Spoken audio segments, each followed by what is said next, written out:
Good evening, students. Welcome to the class. Read the next question. Which of the following is planar? Option A, XeO4.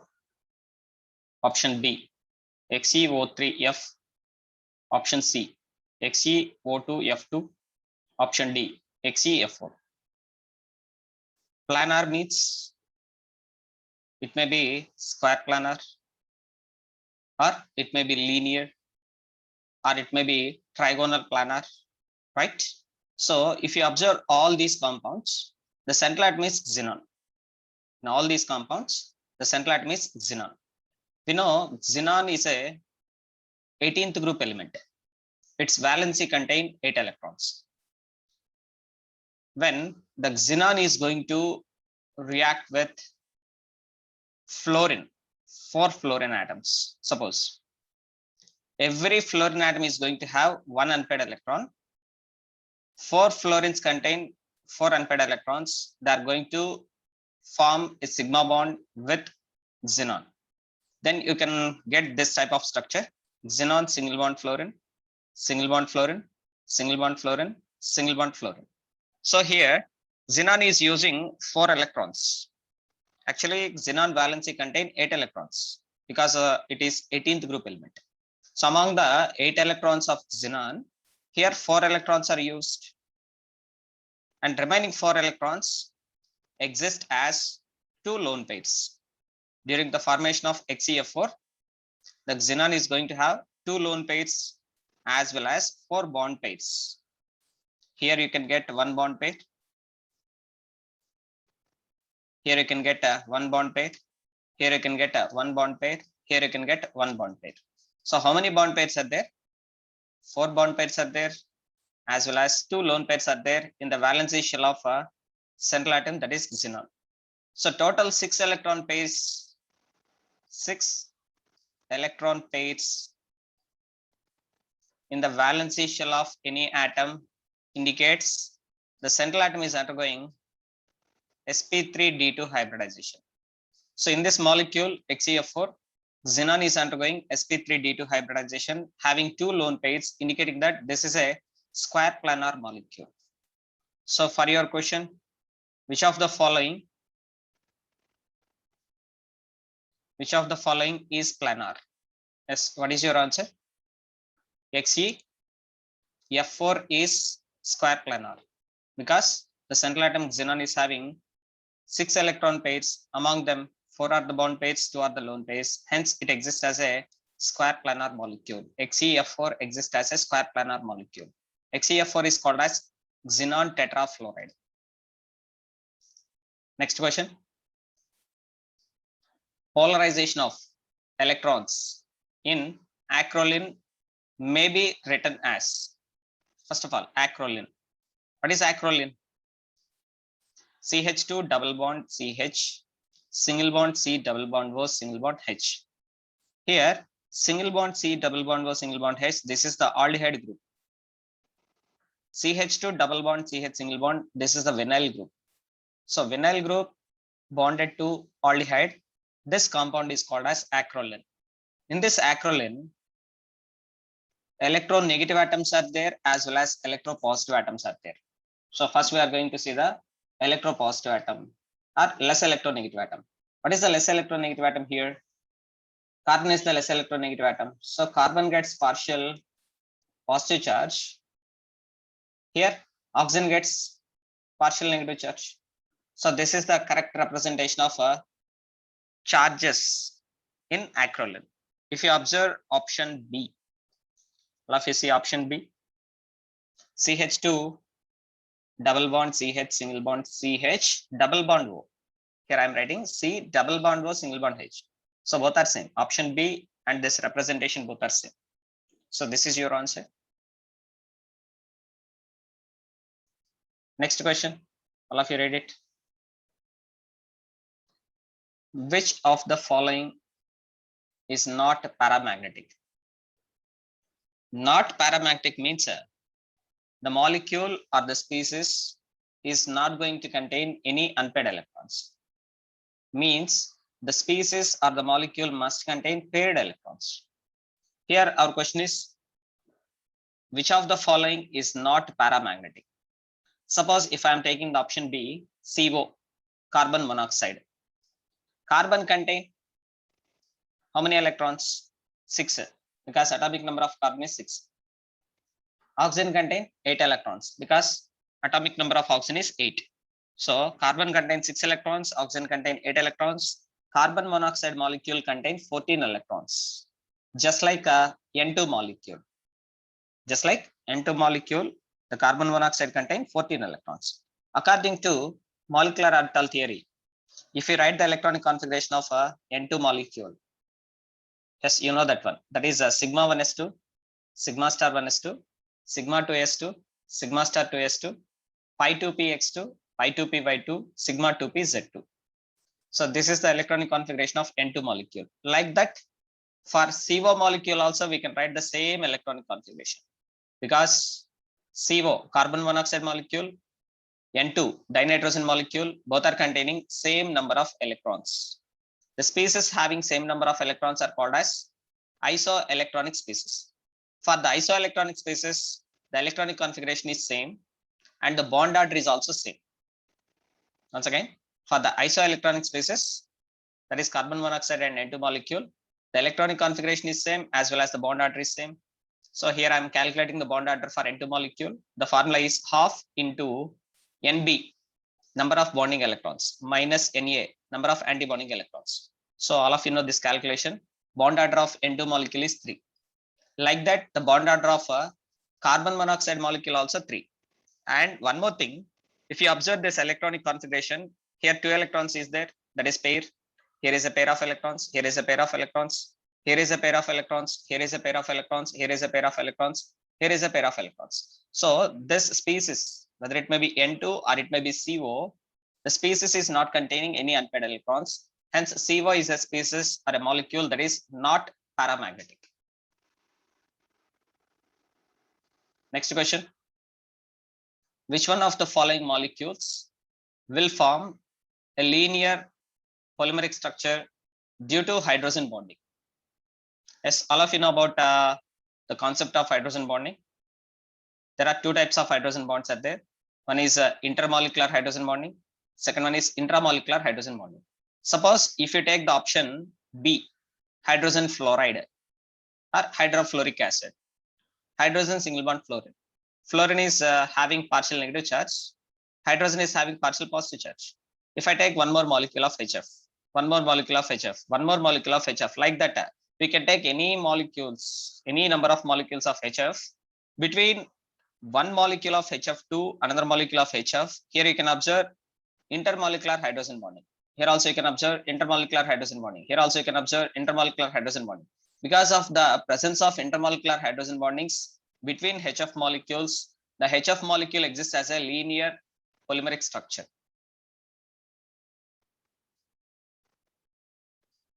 Next question. Carbon atoms in benzene molecule are inclined at an angle of benzene molecule. So this is a benzene molecule. Every carbon is having double bond. Every carbon is having double bond.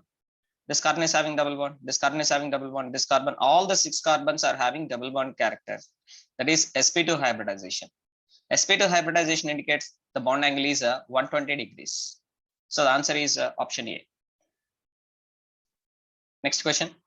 The bond length between carbon and carbon bonds in sp2 hybridized molecules is.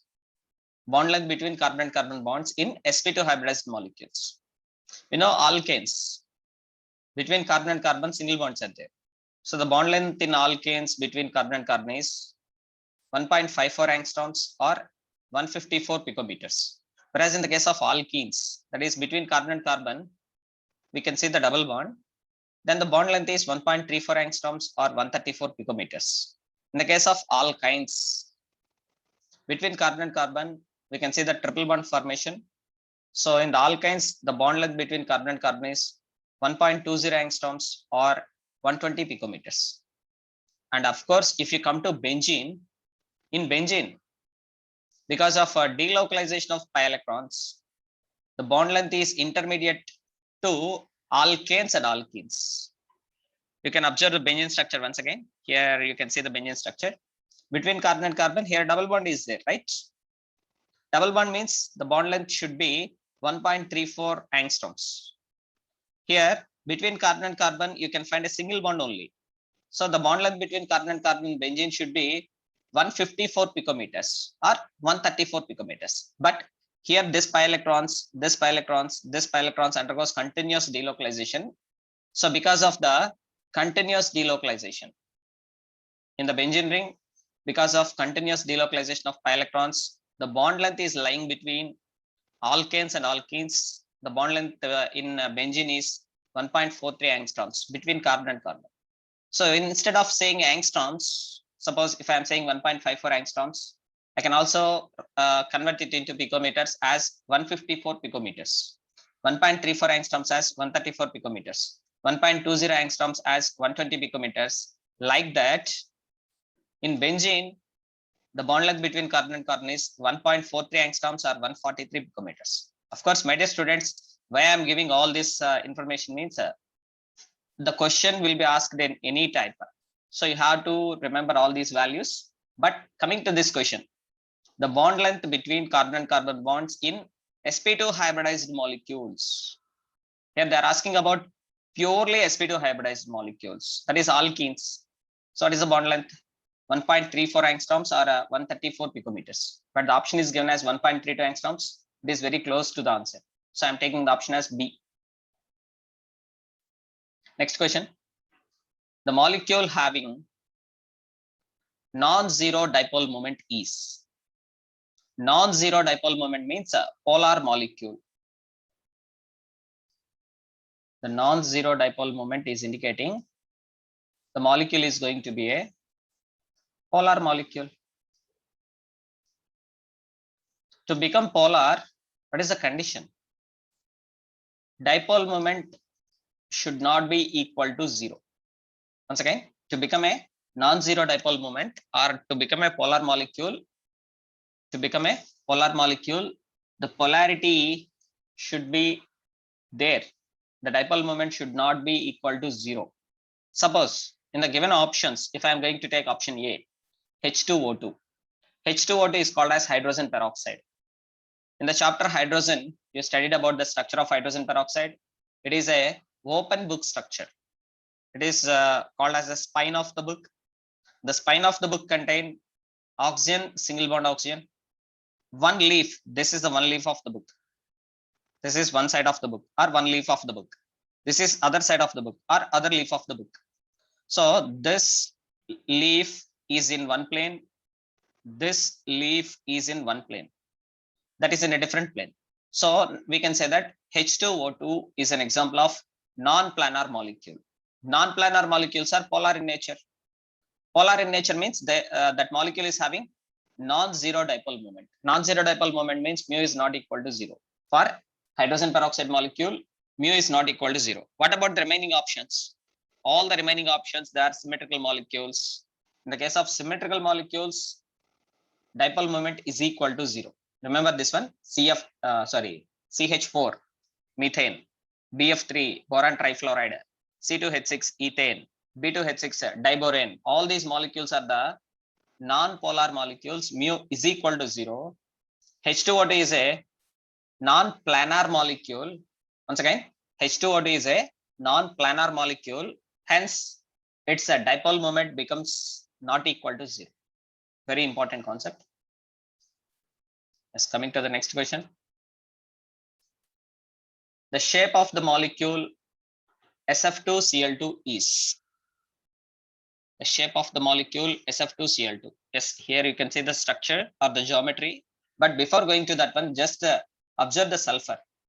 What is the group number of sulfur? The sulfur belongs to 16th group. So sulfur valency contain how many electrons? The sulfur valency contains 6 electrons. But in this molecule, sulfur is going to bond with the 2 fluorine atoms. 2 chlorine atoms. So among the 6 valency electrons of sulfur, the 4 valency electrons of sulfur are utilized in the sigma bond formation with 2 fluorines and with 2 chlorines. What about the remaining electrons? Remaining 2 valence electrons are there at sulfur. That remaining 2 valence electrons exist as one electron pair, that is the lone pair. So in the formation of Sf2Cl2 molecule, sulfur is going to have one lone pair of electrons, and it is going to have 4 bond pairs of electrons. This is one bond pair, this is one bond pair, this is one bond pair, this is one bond pair. Yes, now you can observe in the formation of Sf2Cl2 molecule, sulfur is going to contain 4 bond pairs of electrons and one lone pair of electrons. So total, how many electron pairs are there? 5 electron pairs are there in the valency shell of sulfur. It is indicating it is a square pyramidal molecule because of the presence of one lone pair. Total electron pairs are 5, but because of presence of one lone pair, Sf2Cl2 molecule geometry is going to be square pyramidal. This is the square pyramidal shape. Very important for JEE and NEET.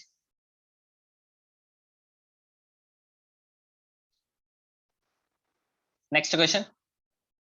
The hybridization of sulfur in SO2 is SO2.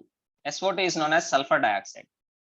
Sulfur double bond O, double bond O. Here, sulfur is going to contain one lone pair because sulfur is belonging to 16th group. Its valency should contain 6 electrons. See this one, 1, 2, 3, 4. What about 5th electron and 6th electron? This is the 5th electron. This is the 6th electron. Once again, 1, 2, 3, 4, 5, 6 electrons. So in the formation of SO2 molecule, 4 electrons, valence electrons of sulfur are utilized in the bond formation. Remaining 2 electrons exist as one lone pair. Now see this one. This is a bond pair. This is a bond pair. This is a bond pair. This is a bond pair. How many bond pairs are there? How many bond pairs are there? Of course, 4 bond pairs are there, but 2 are the sigma bond pairs. This is very important. 2 are the sigma bond pairs. 2 are the pi bond pairs. The pi bond pairs are not considered in the bond formation. The pi bond pairs are not considered in the geometry. Only sigma bond pairs and lone pairs are considered. How many sigma bond pairs are there? 2 sigma bond pairs and 1 lone pair is there. So you have to count only 3 electron pairs, but not 4 electron pairs. So because of 3 electron pairs, we can say that the hybridization is going to be sp2. So the answer is option A. SO2, sulfur dioxide, the sulfur undergoes sp2 hybridization. So this is one method based on VSEPR theory, valency shell electron pair repulsion theory. Otherwise, just by using the formula to predict the number of hybrid orbitals, the formula is half into VE minus plus SA plus or minus C. Here VE stands for total number of valence electrons in the central atom. SA stands for total number of monovalent atoms. C stands for charge. So here we can calculate number of hybrid orbitals is equal to half into valency. Sulfur valency contains 6. That is 6 plus SA. SA means total number of monovalent atoms. Oxygen is a divalent atom. There is no monovalent atoms. So that's why number of monovalent atoms in SO2 is 0. So SA value is taken as 0. And sulfur dioxide molecule having no charge. So C is taken as, charge is taken as 0. So then half into 6 plus 0 plus 0, that is equal to 3. 3 is indicating number of hybrid orbitals. So if number of hybrid orbitals are 3, then we can say that sp2 hybridization. So by considering VSEPR theory, you can predict the hybridization of the central atom in the molecule. Otherwise, by using this formula, you can predict the hybridization of central atom in the molecule. Very, very, very important concept for JEE and NEET. Next question. 2 ice cubes are pressed over each other until they unite to form one block. Which one of the following forces dominate for holding them together? Very simple. Ice means water in solid state. In water molecule, which type of bondings are there? Between one molecule to another molecule, we can find a hydrogen bonding. So when 2 ice pieces are taken, this is one piece of ice, suppose this is another piece of ice. If these 2 ice pieces are united until they are going to form a one single block. Now it is a one single block formed. Suppose. Then which type of forces are going to be exist? Intermolecular hydrogen bondings are going to exist. So the answer is option C. Next question. The number of electrons that are paired in oxygen molecule is. Number of electrons that are paired in oxygen molecule. Oxygen molecule means, what is the formula of oxygen molecule? O2 molecule. According to molecular orbital theory, MOT means molecular orbital theory. According to molecular orbital theory, the electronic configuration of O2 molecule is sigma 1s2, sigma star 1s2, sigma 2s2, sigma star 2s2, sigma 2p z2, pi 2p x2, pi 2p y2, pi star 2p x1, pi star 2p y1, sigma star 2p z0. In this electronic configuration, you can find one unpaired electron here, one unpaired electron here.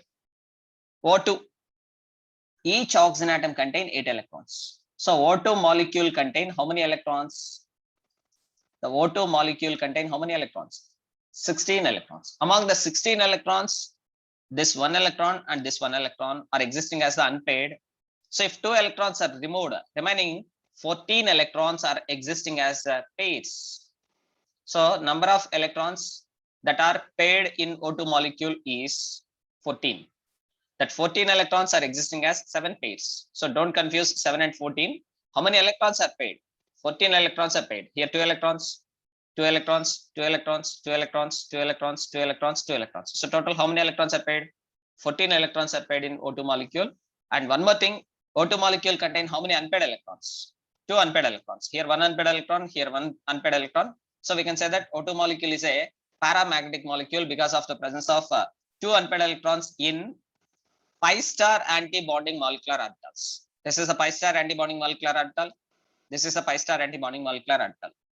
My dear students, regarding MOT, molecular orbital theory or molecular orbital energy diagrams, the MCQs are most important for NEET and JEE. Please practice as many as possible. Next question. The hybridization of xenon in XeF2 is. Yes, XeF2. Here I am taking Xe single bond F, single bond F. If I write only this one, Xe single bond F, single bond F, here you can find the 2 electrons, that is a pair of electron, bond pair. Here is a pair of electron, that is a bond pair. So here I am writing, this is a bond pair, okay? This is a bond pair. In this 2 bond pairs, this 1 electron belongs to xenon, this 1 electron belongs to xenon. Actually, xenon valency contain 8 electrons because 18th group element. Already 2 electrons are participated in the bonding. What about remaining 6 electrons of xenon? The remaining 6 electrons of xenon, they are existing as the 3 lone pairs. See this one? Here xenon is having 1 lone pair. Here xenon is having 1 lone pair. Here xenon is having 1 lone pair. So in the formation of XeF2 molecule, xenon is going to have 3 lone pairs and 2 bond pairs. So because of this reason, the XeF2 is existing as a linear molecule and the hybridization is going to be. What is the hybridization? Total number of lone pairs are 3 lone pairs are there. 1, 2, 3. Bond pairs. 2 sigma bond pairs are there. So total electron pairs are 5. 5 is indicating sp3d hybridization. 5 electron pairs in the valency shell of central atom is indicating it is the sp3d hybridization. So the answer is sp3d hybridization. And one more thing, which type of molecule XeF2? It is a linear molecule. And one more thing, how many sigma bond pairs are there? 2 sigma bond pairs are there and 3 lone pairs are there. So each and every point, every information is very important from 18th group elements, particularly for the NEET students. Next question. The shape of gaseous SnCl2 is. Here you can see Sn single bond chlorine, single bond chlorine. So when the stannous is going to bond with 2 chlorines, 2 electrons of stannous, 2 electrons of stannous or tin are involving in the sigma bond formation. Tin belongs to or stannous belongs to 14th group element. This is a 14th group element. So tin valency contains 4 electrons. Among the 4 electrons of tin, 2 electrons, this 1 electron and this 1 electron are involved in the sigma bond formation. Remaining 2 electrons exist as one lone pair. So during the formation of SnCl2, the central atom tin is going to have one lone pair and 2 sigma bond pairs, right? Now you can observe what is the geometry, what is the shape. It is bent shape. The shape is called as bent shape or V shape. Is there any answer? Bent shape or T shape? Yes, here you can find option C, that is angular. So you can use the word angular or V shape or bent shape. So everything, the description is given on the screen. If you want to write the notes, just pause the video, take the screenshot, write down the notes, then you can practice the remaining MCQs. Next question. Which of the following substance has least ionic character? In the chemical bonding chapter, we already discussed that every compound is having covalent nature as well as ionic nature. And the percentage of ionic nature, the percentage of covalent character of ionic nature, the percentage of ionic character of covalent compounds is explained by the scientist Fajon. So according to Fajon, the percentage of ionic character for covalent compounds was explained on some concepts. So many points we explained in the classroom itself regarding Fajon's rule. Suppose if you observe all these compounds here, FeCl2, chlorine is there, here chlorine is there, here chlorine is there, here chlorine is there, here chlorine is there. Here anion is same. In all these options, anion part is same. For a given anion, as the size of the cation decreases, for a given anion, as the size of the cation decreases, the covalent nature of ionic compounds increases. Once again, the covalent nature of ionic compounds increases. As a result, ionic character get decreases. So this is the Fajon's rule. According to this Fajon's rule, if you observe option B, ZnCl2. In ZnCl2, what you will observe? The anionic part chloride is common. Zinc, Zn2 plus. What about the size of this cation? With compared to remaining all these elements, iron, cadmium, mercury, magnesium, zinc is going to have less atomic size. As a result, as the size get decreases for cation, the ionic character get decreases, means it is going to have more covalent character. So the answer is option B. And this concept, Fajon's rule, is also most important for the NEET students and for KSET particularly. Next question. Which one of the following molecules will have unequal bond lengths? Very simple question, straight question, unequal bond lengths. All of you studied about PCl5 and PF5. Phosphorus pentafluoride, phosphorus pentachloride. The central atom phosphorus undergoes sp3d hybridization. And because of this sp3d hybridization, the PF5 or PCl5 is going to have two types of bonds. That is the equatorial bonds as well as axial bonds. 3 are going to be the equatorial bonds, they are shorter bonds. 2 are going to be the axial bonds, they are the longer bonds. Of course, here I took a PCl5. Instead of this chlorine, you can write fluorine here. Instead of this chlorine, same. You can take a fluorine. Here also you can take fluorine. Here instead of this chlorine, you can take fluorine. Here also you can take fluorine. So either in the case of PCl5 or in the case of PF5, the bonds are not equal. The bonds are unequal. So the option is option C. So this is all about today's class. Remaining MCQs I will discuss in the next class. Those who are watching my videos continuously, please write down the notes. And after that, try to practice more MCQs by your own. If you are getting any wrong answers, means you are not you didn't understood the concept properly. So once again, go through the synopsis for better understanding. And still, if you face any difficulty while solving the MCQs, please call me on my WhatsApp number. We will discuss. Thank you one and all. Stay home, stay safe. This is your chemistry lecturer, Sesdar Naidu, signing off. Have a nice day.